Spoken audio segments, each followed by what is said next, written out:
Okay, grace, peace, and blessings to one and all. I am doing this subject on an improv, so I don't have any notes prepared. So I'm just flowing, and the topic I'll be dealing with is that of how should I say this? How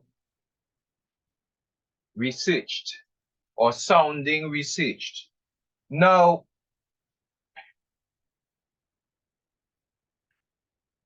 education is good. Education is good, and believers in Christ should seek to grow in their knowledge and understanding different things. Um, so I want to start off in that sense to say, well, to be able to research a subject is something that I 100% encourage.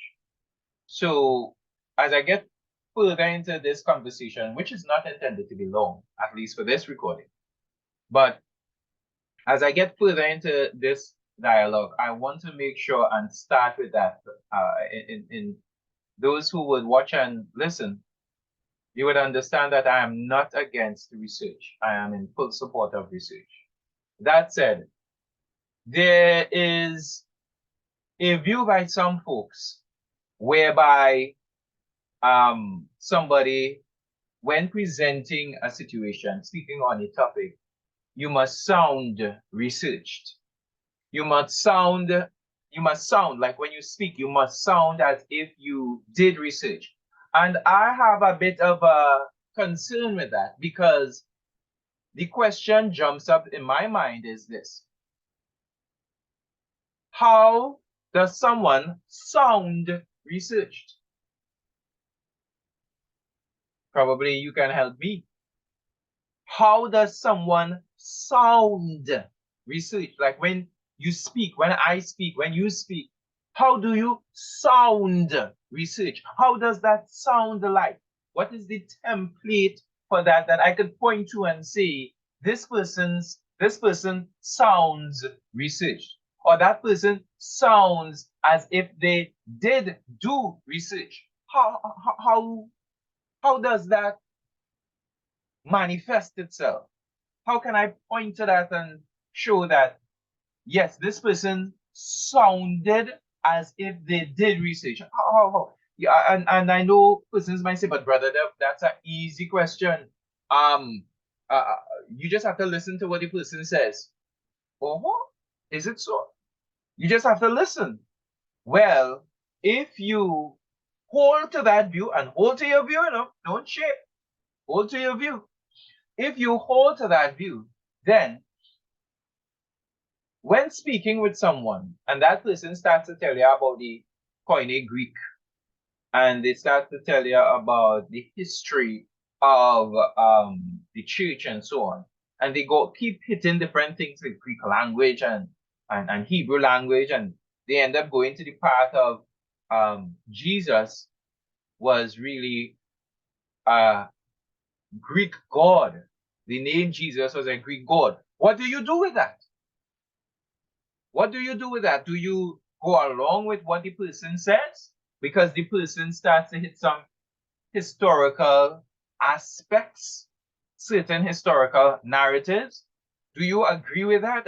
Are you now saying, well, this person sounds researched and I can go along with what that person says? No, Brother Devon, even though they sound researched, that don't mean that you have to go along. Whoa, wait, I thought you said that the person needs to sound researched.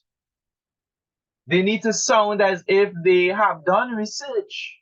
I thought that was the foundation or the argument. Let me say an argument. Because the person is supposed to sound researched. And this person is giving you information in terms of the Greek language or the Greek gods or the Roman gods. What do you do with that? What do you do with all that sound research talk? Are you supposed to now believe the person? No, we're not supposed to believe. That don't mean we believe. So what's the argument? Where's this supposed argument of sounding research going? Where do you do with that? Sorry, what do you do with that? Apparently, you don't do anything with it. So it's just things that people say because it's cute sayings within an academic framework. It sounds good. It lifts up some people. Yes, they do. Yes, they do get lifted up in their minds. Don't expect people to admit it. They don't admit it.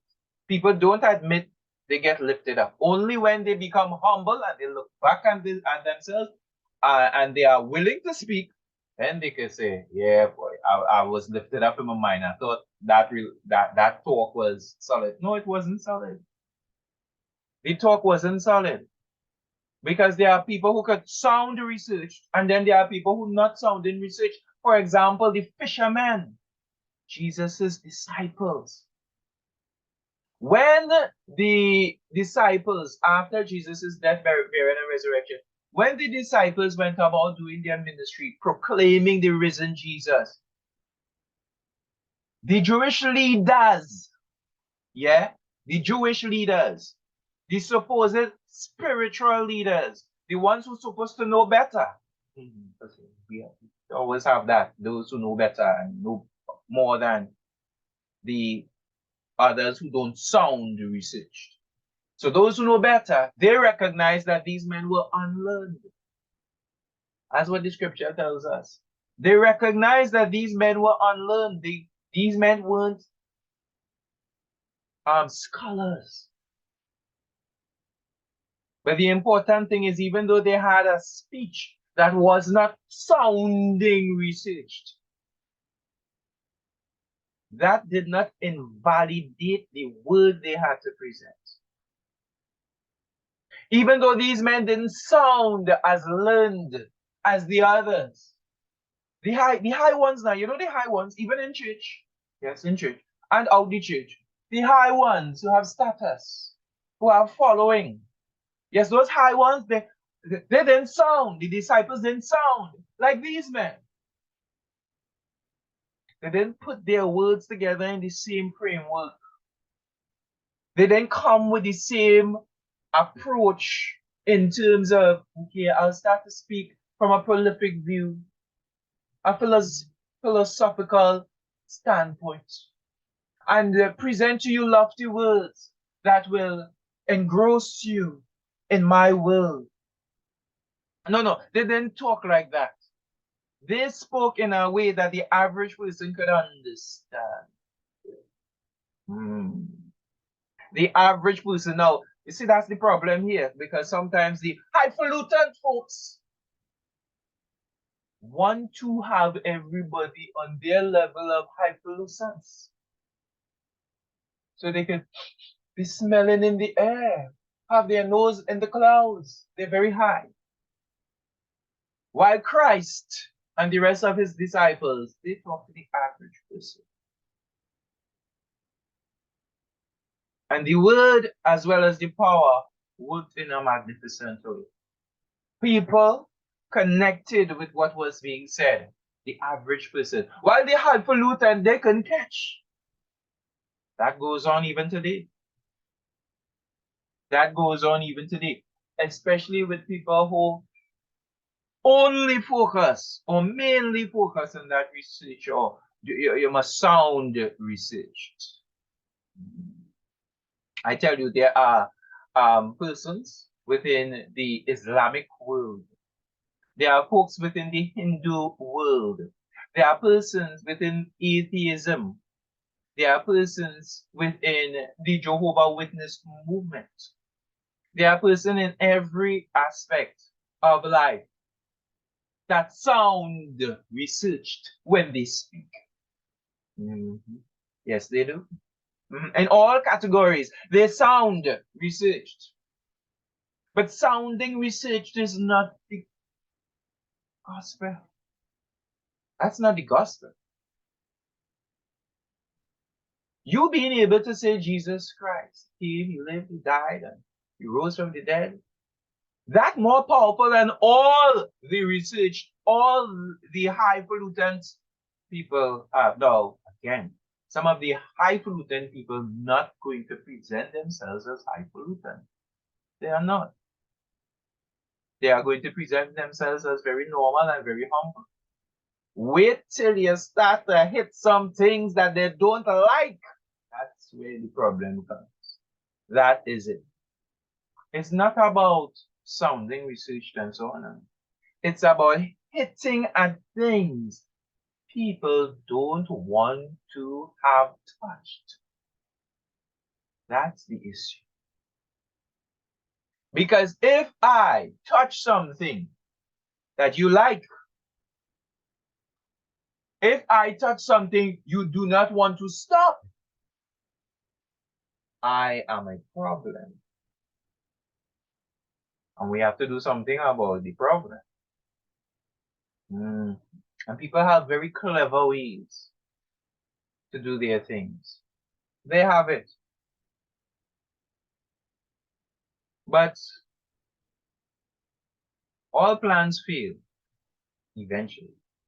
All the schemes of the enemy, all the traps that Satan tried, it failed. Even when he thought he had victory by having the Messiah crucified, even by doing that, he thought he had victory. And several people, they think they will have victory by their schemes and by their plots, so that at the end of the day, certain things they don't want to be touched won't be touched. Because if they could get you out the way,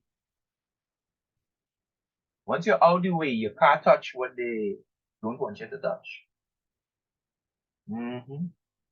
Put whatever inside that box, whatever to be touched. The apostle talks about how they came and they didn't speak with any crafty words. I'm trying to remember the actual wording of it, but I'm paraphrasing. They didn't come with any kind of highfalutin speech or anything. They came very simple and very practical and talked to the average person. They didn't have to sound, nobody in the gospel had to sound researched. Nobody. But nowadays, that's what's presented. So now we have several speakers, not all, but several speakers who would sound articulate in their contributions when they speak. Very articulate, colorful, the way it's presented. And you are wowed. Many of us are wowed. Whoa, look at what she said.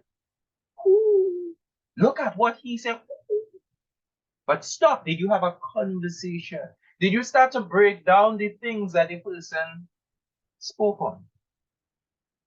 And when that happens, when you choose, if you choose, to break down the things, you'll find out, whoa, there are some massive holes in what's being said. There are some massive problems with what is being presented. So, is it about sounding research, whatever that is? Or is it about presenting the gospel of Jesus Christ? I come back to where I started. I am not against research. I am a definite supporter of research. But you know what? There's nobody more researched than Jesus Christ. None. No human being. And Jesus came and spoke to people practical. He gave them everyday average things that they could connect to and they could relate with as he presented the truth of the kingdom of God. And then he carried them to a higher level. Things they didn't even mention in the Old Testament, he gave them things to come in the future. But he had some connections with things that were done and said in the past. So again, I support research. But sounding researched, what is that? And what do you do with that? Even if somebody sounds researched.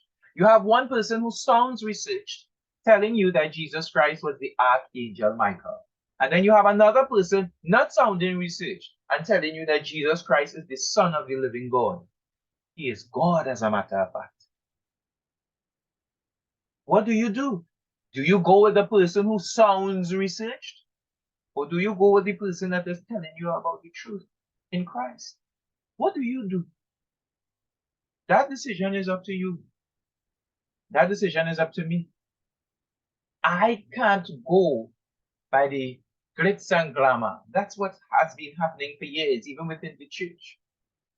Several people go by people who have titles. Again, I'm not against titles, right? So someone is a pastor, deacon, a bishop, evangelist, and so on and so on. Cool, no problem. But persons tend to run by folks because of a title, ignoring whatever they might be teaching or how they might be living. That is put aside because you're running down the title. Personalities trump the word of God many times. Even now, I'm telling you, I speak this of a truth. Many people will ignore the word to follow our personality. They'll ignore the word in context. I'm not just saying the word because the Bible has a lot of information, but in context, rightly applied. You have to know what applies to the old covenant and the things that apply to the new covenant, the things that are relevant. Take, for example, I like to use different examples. We have the $100 bill in Trinidad and Tobago and other parts of the world, right? But let's stick with Trinidad. You have the $100 bill. If you take a $100 bill from the year 2009, 2009, and you try to purchase anything with a $100 bill, you would be in trouble. Because the $100 bill of 2009 is no longer relevant to 2023, 2022. The dispensation, the use of the $100 bill of 2009 has passed. We are in a new dispensation in respect to the $100 bill. So you can use the new one now.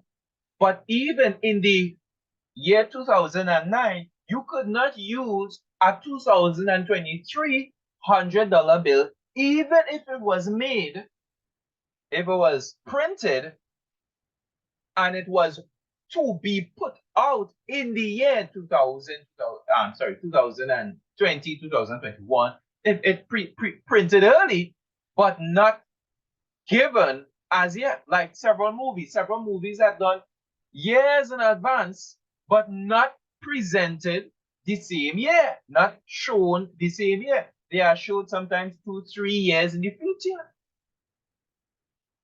So something could be printed earlier, the $100 bill, and presented later.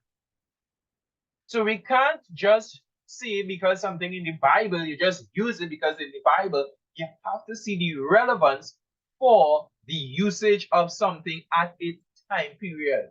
Some things continue right through this dispensation, the next one, it continues. But then some things do not continue. So when you look at the Bible as well, you have to be mindful of your leaders, ministers who present information, that they present the information in its correct context. All right? So as I close off right now, let me say this. Research is good. Definitely do research. But relying on research alone is not going to help one to grow. Revelation, any true believer, sound in the faith, who have been in the faith for years. I'm not talking about only leaders. Leaders are a part of it. But I'm talking about even the grandfather, the grandmother, the uncle, the aunt, any believer who has been in the faith for years, and you understand how this thing works. you know that research is not the only thing. A high education is not the only thing. Get educated, I support that. But revelation, revelation is as if not more important than research. I personally think it might be more important. Might be. Revelation is important. To get revelation based on your study and your walk with Almighty God. So make sure and do your research. But the sounding research is nonsense. If we go by sounding research, then everybody should go by anybody that sounds researched. It's not about sounding research. Those are ridiculous statements people make up. That's what people do. People make up ridiculous things to push whatever narrative they want to push, or to get you to leave what they love alone. They don't want you to touch that. They don't want you to touch it. Whatever they love, when it is you start to touch on it in alignment with the scripture, and they have a problem. So, I encourage persons to continue to grow in Christ. Change your thinking, change your practice, especially for my dear fellow believers, as much as you want the atheists, the Hindus, the Muslims, etc., to change.